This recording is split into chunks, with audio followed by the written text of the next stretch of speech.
Welcome back to the Culture of Currency, where today, I have a very, very bold prediction. Don't worry, it's backed up by some observations I've made, but I do want to know what you think about it here as we get down into my prediction.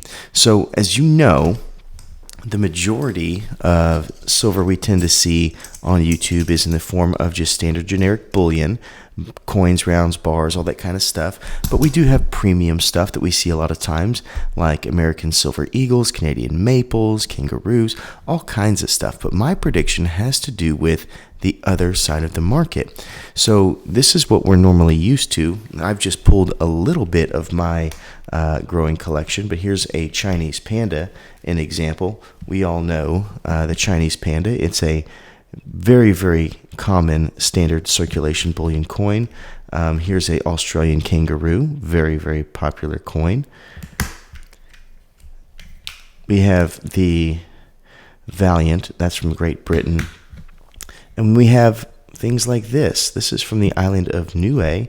It is the hawksbill sea turtle, which is where we are seeing many nations get involved. Malta, for example, just got involved as one of the most new nations, but many nations are getting on board and making bullion coins that are not generic bullions. They're actually issued by a government entity.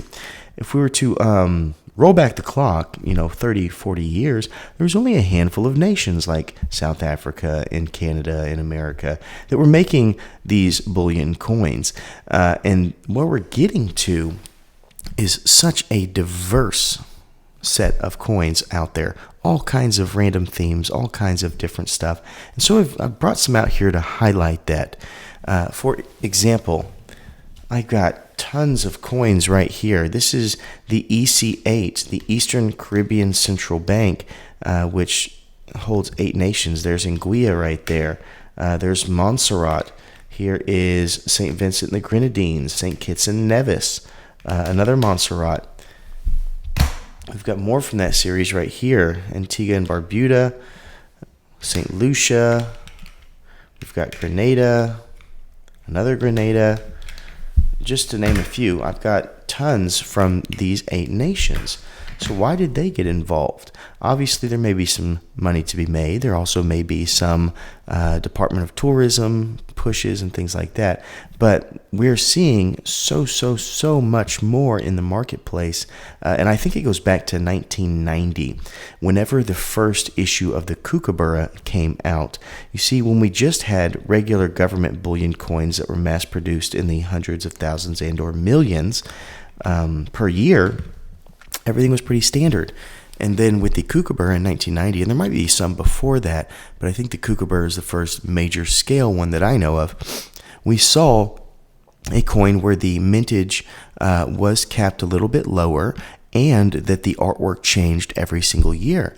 And that really opened the door to what we consider the collectible market. Fans of the bird that maybe had nothing to know about silver started to get involved. And then obviously numismatists and silver people started to collect it. And because it was a limited mintage series of a Australian species, obviously there was a hyped up avenue in Australia.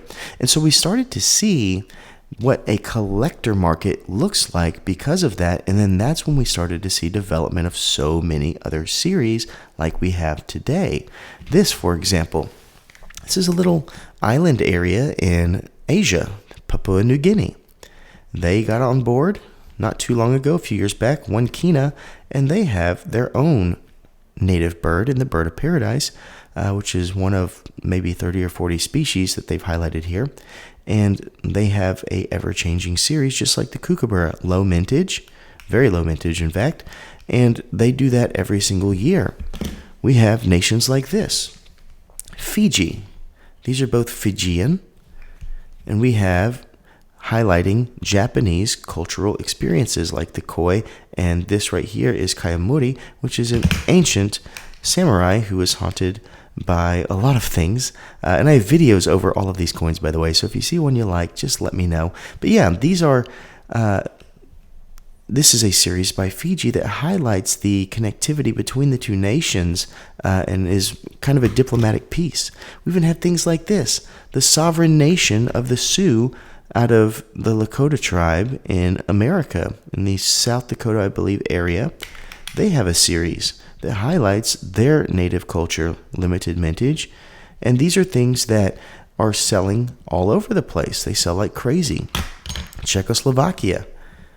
This is an interesting one. They have their lion, which is huge for them. They have the King Wenceslas the crown, which is huge in their culture. We have the linden tree in the background, but they issue it by the nation of Niue, which is a little island nation that is very, very good at doing this type of thing. That's actually one of their biggest byproducts in their country. Their GDP is going to be exporting silver like this.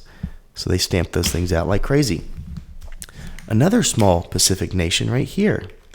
This is Tokelau. We have their owl series, low mintage. And we have their native fish series. There's the Hahave, which is a flying fish, and the lionfish, or the Hakahakalele, which is just fun to say. Athenian owl. This is a tetradrachm recreation. It's a stackable coin as well. Really cool one, once again, from the nation of Niue. Just all kinds of stuff. Here's another. This is Samoa, the little island nation of Samoa. This is an antiqued one. I believe this is 7,000 or 5,000 minted. Jesus, the teacher. It's Byzantine art. We have here another from there in the sea dragon, which is an Australian animal that lives right off the southern coast in Australia. So many fantastic series. This is what we used to see. This is a 2015. You might have a nation that occasionally will run out and do a coin back in the day, but now we see consistent things. Look at these African nations. This is one of the biggest players, Cameroon. They come out with all kinds of cool stuff all the time. And this is the cheetah right here. Cameroon comes out with new coins, probably 4 or 5 different ones that I know of every single year of varying types. Here's some more from Africa. Democratic Republic of Congo.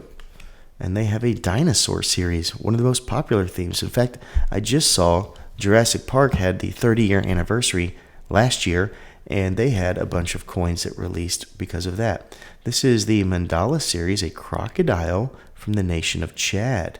And they also did this. This is the Celtic series, where they have Celtic animals with Celtic print from the nation of Chad. Varying series, as you see, from all over the world. We even get into things like this, where they license popular culture. Here's Mickey Mouse, if I can get it to focus. Mickey Mouse and Minnie Mouse right there from the nation of Tuvalu, I believe. No, that's Niue. From the nation of Niue, Mickey and Minnie Mouse. We have Pac-Man right there. Same thing. And we have The Lord of the Rings, one of the most iconic books of recent history. New Zealand right there, and or Middle Earth, depending on which you're looking at. So very, very interesting how all of this ties together. So my prediction is, knowing that these businesses that make these coins are able to charge a bigger premium for a coin like this than they are for, let's say, a generic bullion piece, they're able to make more money. But if these didn't sell, they would have no money to make, and they would just have inventory issues like crazy. But we know that they do because the development of the market has shown that, and that's why we have so many people trying to get on board and make things. I mean, St. Helena has got on board this little island in the Atlantic and made tons of different cool coins with all kinds of themes. This is a old god from the Mediterranean, and this is from the Cash series, where they're talking about when the English ruled India and the different animals from India. There's just so much here. Look at this. The British territory of the Antarctic came out with a coin. I don't even know if there's a population there, but hey, here's penguins, and there's Charles, and it's a way to sell.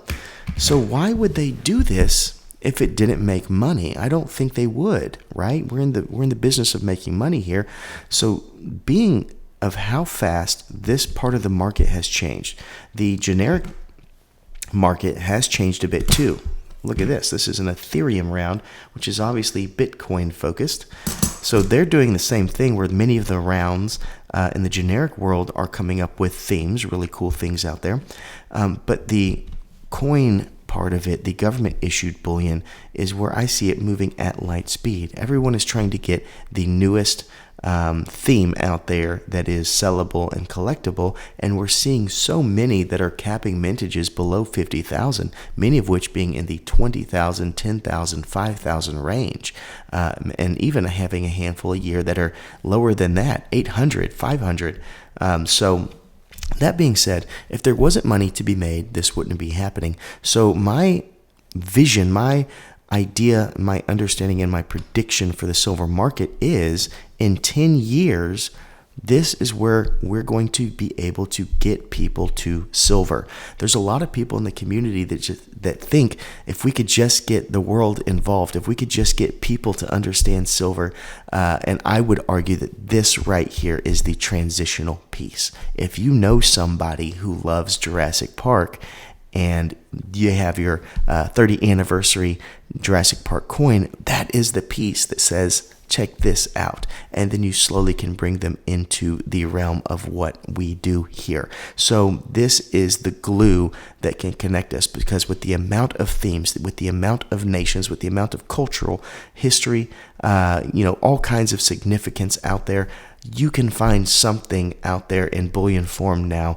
that can get to the person you're trying to talk to and say, check this out. Isn't this cool? And let me tell you why silver is amazing. So I think my prediction is that this is where silver is going to go. That yes, we're going to have, fluctuations in the market. We're going to have all of the different crazy things that we've experienced with silver, but this type of bullion right here, the collector grade bullion coin, is going to be the part that gets out to the people and really opens the door to what we're doing here. And so that being said, I think the value is also going to be driven in this. We see more nations getting involved. We see nations that have been involved getting even more into themes. And so as this collector market grows, we might see a jump in 10, 15 years, just like we saw the revival in baseball cards and sports memorabilia. When you have a class of people who grow up remembering a species that is now endangered, or grow up, in numismatist areas, they loved coins, they loved maybe the themes and all that kind of stuff, then we're going to see a revisiting of all of these coins, and we might even have the ability to have a revival where all of these coins that are low mintage really jump in value. We've noticed over time, because I compare the generic bullion versus the government issue bullion, that even right now, over all of the tabulations that I've been following for the first 4 months, going on 5 of this year, is that currently the higher premium coins are holding value even more than the generic bullion. And that's with the money being where it is, where silver is at almost $30. Obviously, we're going to continue to track that as we go into Q2, but right now, that's where it stands. So that's my prediction, is that this right here, being the fastest developing part of the silver market when it comes to bullion, is also going to be what we see the most deviation towards as time changes, as we see generic rounds and all of that also moving in that direction. So that is my thought. I want to know what you have to think, though. Is that what you think? Is this something that you think the market is moving towards? Is that a good thing? Is that a bad thing? Let me know, because obviously I'm fairly new at this. I've only been doing this for a handful of years, but I've put in the work, I've put in the research, and that's how I developed what my prediction is. I want to hear from you, though. So if there is nothing else, please remember, as always, to stay classy and current with the culture of currency.